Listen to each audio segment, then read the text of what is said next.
Okay, so have you ever really wanted to understand something super important, and kind of connect all the pieces without having to wade through tons and tons of information? Oh, yeah, totally. I mean, who has time for all that these days, right? Exactly. So that's kind of what we're doing here. You sent us some really cool material on Dr. Myles Munroe's Kingdom Principles, and then all about the incredible life of Oprah Winfrey. Yeah, those are fascinating topics for sure. And there might be some unexpected connections there too. Totally.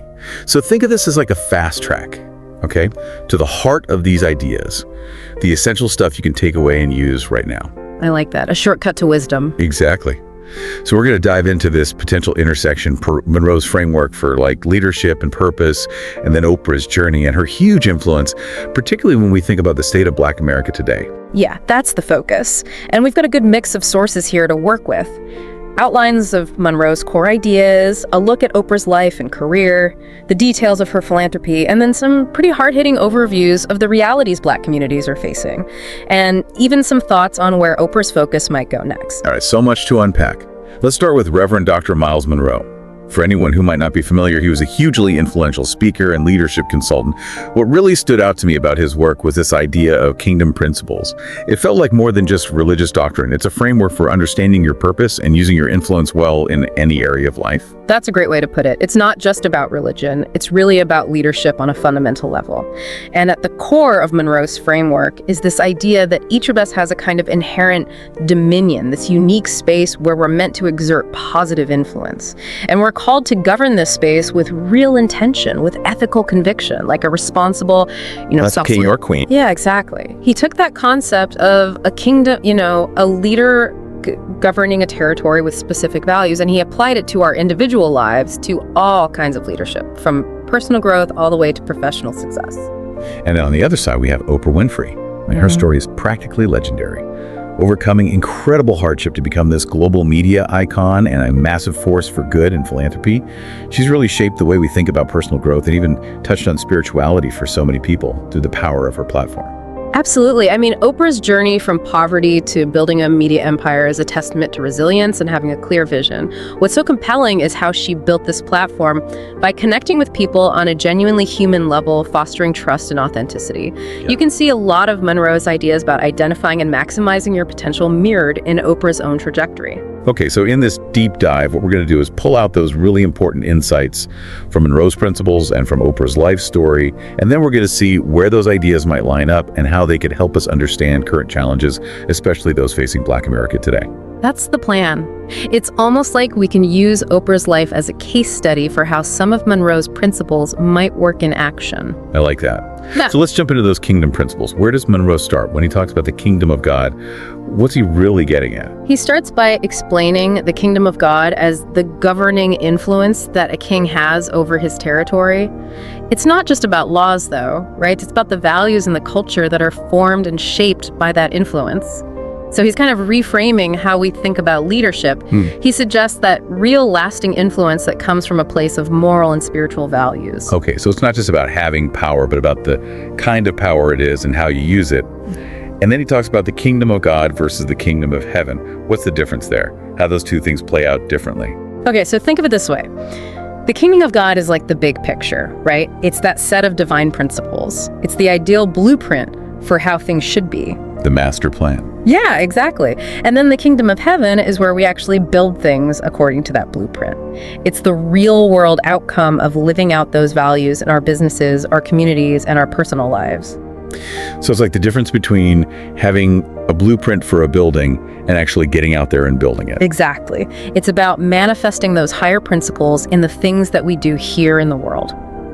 This is where things get really interesting to me. Because if we take these kingdom principles and apply them to the idea of leadership, what does that look like in the real world? Does it change how we think about what a leader actually does? For sure. It's definitely not just about hitting targets and making money. It feels much bigger than that. It is. Munroe is pushing for a fundamental change in how we view leadership. Yeah. It's about seeing every decision, every strategy, even every interaction as a chance to contribute to the collective good. So the focus shifts to thinking about long-term impact, sustainability, and a more holistic understanding of growth. Not just financial returns, but the well-being of everyone involved and the health of the world around us. That's a very different model of leadership than we often see, right? Usually it's about personal gain or getting ahead. Yeah, the contrast is pretty stark. The emphasis in kingdom-based leadership is on service and humility. It's a huge shift away from those power-hungry models we see so often. The true leader in this framework is a servant, someone who puts the needs of others first and really prioritizes their development. Okay, so how do we actually make this concrete? What would these kingdom principles look like in action? Let's say in the corporate world. How would a business leader actually apply these ideas?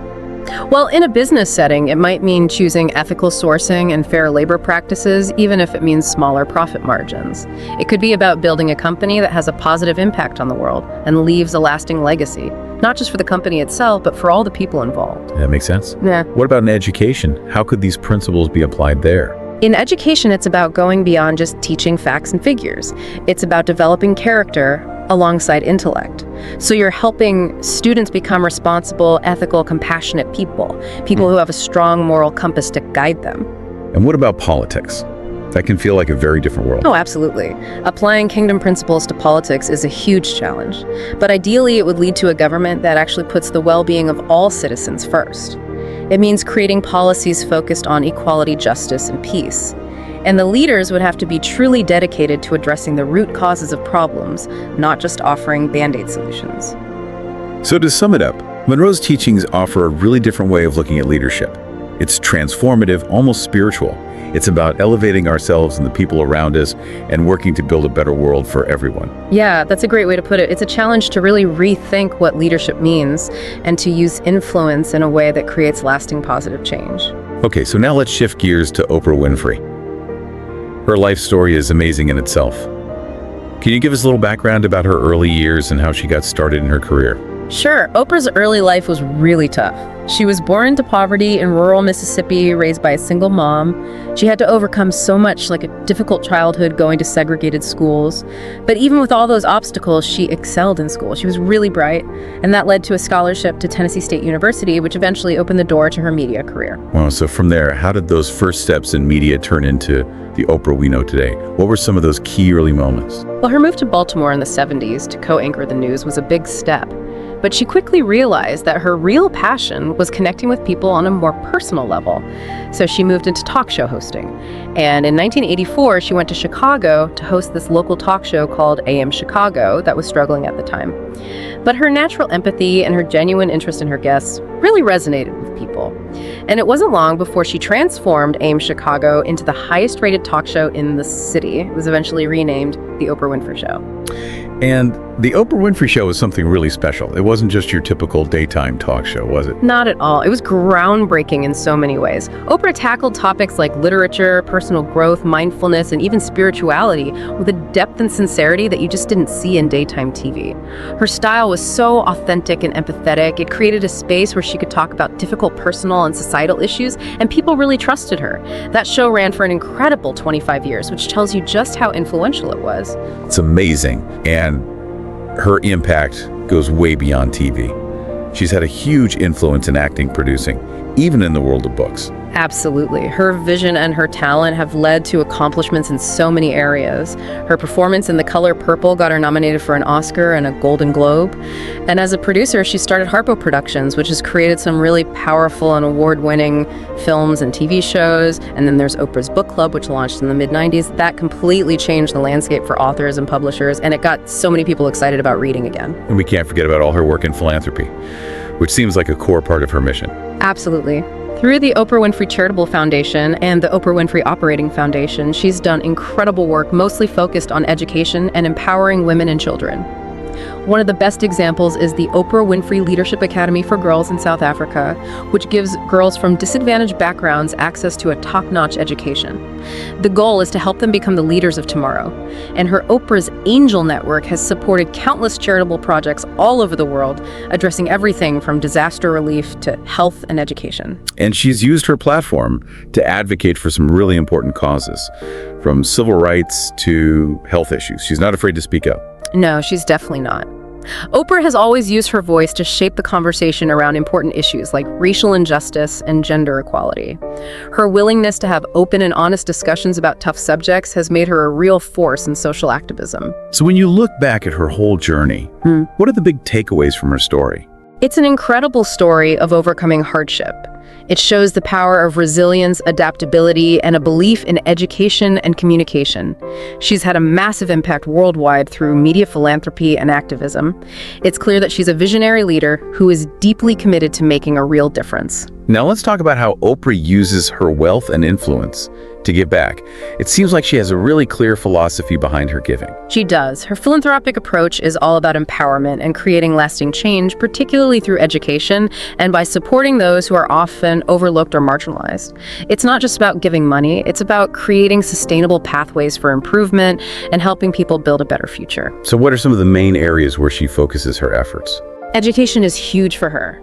The Oprah Winfrey Leadership Academy for Girls is a perfect example.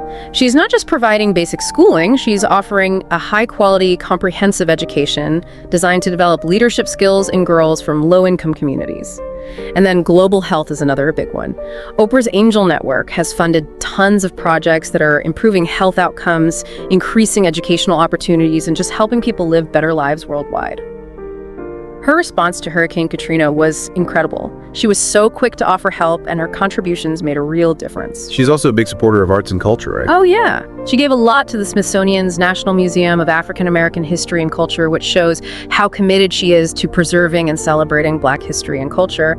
And in terms of women's rights, she's been a vocal advocate for equality. She's supported organizations fighting against domestic violence and working to improve women's health and empower them. And we've talked about disaster relief. That's another area where she consistently steps up to provide aid when it's needed most. And in recent years, she's been very vocal about mental health, which is so important. It is. She's talked a lot about her own well-being, and she partnered with Prince Harry on that documentary series about mental health. It's clear that she wants to destigmatize these issues and encourage open conversations. She's also a supporter of businesses that have a social mission, and she's not afraid to speak up about politics. She's encouraged people to vote, and she supports candidates who share her values, so even indirectly, she's using her influence to make a difference. So it sounds like her approach is both immediate and long-term. She's addressing urgent needs while investing in things that will create lasting positive change. That's exactly it. It's strategic. She's thinking about the now and the future. She wants to help people today, but also create a better world for tomorrow. Now, we need to talk about the context for all of this. The state of Black America today, it's a complicated picture with both progress and serious challenges. Yeah, it's definitely not simple. There's been progress in a lot of areas, but there are still deeply rooted challenges that Black Americans face every day. In education, there are still huge gaps in resources and access to good teachers. And that leads to lower graduation rates and achievement scores compared to other groups. And the disparities in healthcare are really alarming. They are. Black Americans are more likely to have chronic diseases like high blood pressure and diabetes, and they're more likely to die from them. And it's not just about individual choices, it's about access to quality health care. There are systemic barriers that make it harder for Black Americans to get the care they need. And the economic disparities are huge too. Right. The wealth gap is massive, and it goes back to historical injustices and discrimination.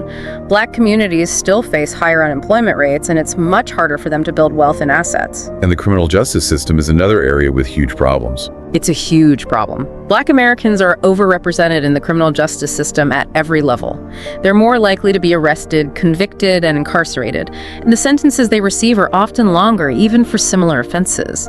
This has a devastating ripple effect on families, communities, and generations. It's clear that these aren't isolated issues. It's all connected, right? It's about systemic inequality. Absolutely.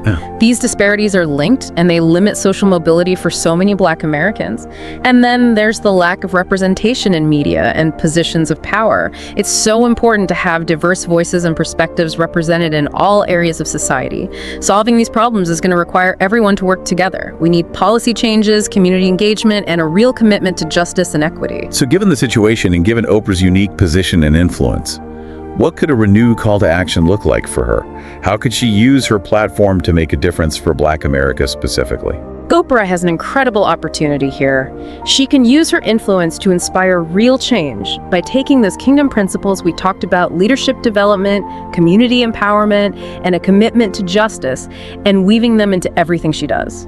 In education, she could focus on programs that teach leadership skills, encourage civic engagement, and provide scholarships and mentorship opportunities. And financial literacy is huge. She could make a big impact by helping Black communities build wealth and economic stability. It sounds like a powerful vision. Yeah. What about the healthcare disparities? How could she address those? One idea is to take a more holistic approach to health and well-being, one that considers the physical, mental, and spiritual aspects. She could fund community health centers in underserved areas, launch big public health awareness campaigns, and make mental health services more accessible and culturally relevant. And it's crucial to address the stigma surrounding mental health in Black communities. What about economic empowerment? What kind of impact could she have there? She could invest in Black-owned businesses, provide business training, and use her media platforms to support Black entrepreneurs. And she could push for financial literacy programs that teach people how to manage money, build credit, and create long-term wealth. And in the areas of criminal justice, political engagement, and housing, what role could she play? In criminal justice, she could advocate for policy changes that address the systemic biases in the system. She could support organizations providing legal aid, and she could back programs focused on rehabilitation and restorative justice. In the political arena, she could encourage voter registration and support candidates who are committed to racial justice. And in housing, she could support affordable housing initiatives, advocate for fair housing policies, and help Black families achieve homeownership.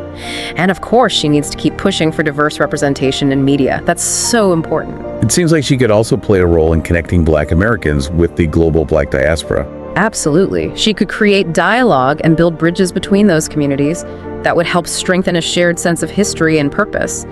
And maybe most importantly, she can lead by example. If she embodies these principles in her own life and work, she can inspire countless other leaders to do the same. That's how you create real, lasting change. We've talked about some pretty big ideas. But what about more targeted strategies for empowering Black men and Black women specifically? How do we address their unique challenges? You have to tailor your approach. For Black women, one thing that would make a huge difference is expanding access to scholarships and mentorship opportunities, especially in fields like STEM, finance, and leadership. For Black men, we need to strengthen re-entry programs that provide legal aid, job training, and counseling. And it's crucial to make sure those services are culturally sensitive and really meet their needs. It seems like entrepreneurship is key to a lot of this. It is. Supporting Black entrepreneurs is so important. We need to fund incubators and accelerators that are specifically designed to help Black-owned businesses get off the ground.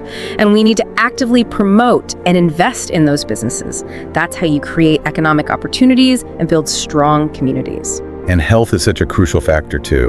What can be done to improve the health outcomes for Black men and women? We need to prioritize health education and preventative care, especially for conditions like hypertension, diabetes, and heart disease. We need free screenings, community fitness programs, and nutrition education. And it's crucial to address the high maternal mortality rate among Black women. And again, mental health is so important. We need to destigmatize mental health challenges in Black communities. We need to fund mental health clinics that are culturally competent, and we need more public awareness campaigns to encourage people to seek help. And what about things like the arts and policy changes? How do those fit into the picture? Supporting Black artists, musicians, filmmakers, and writers is so important. We need to create platforms for them to share their stories and their art. And that also creates economic opportunities. Policy change is also crucial. We need to push for laws that address wage inequality, improve access to affordable childcare, and combat discrimination in housing and employment. And it all comes back to community, Right. right? None of this can happen without the involvement of the community. Absolutely.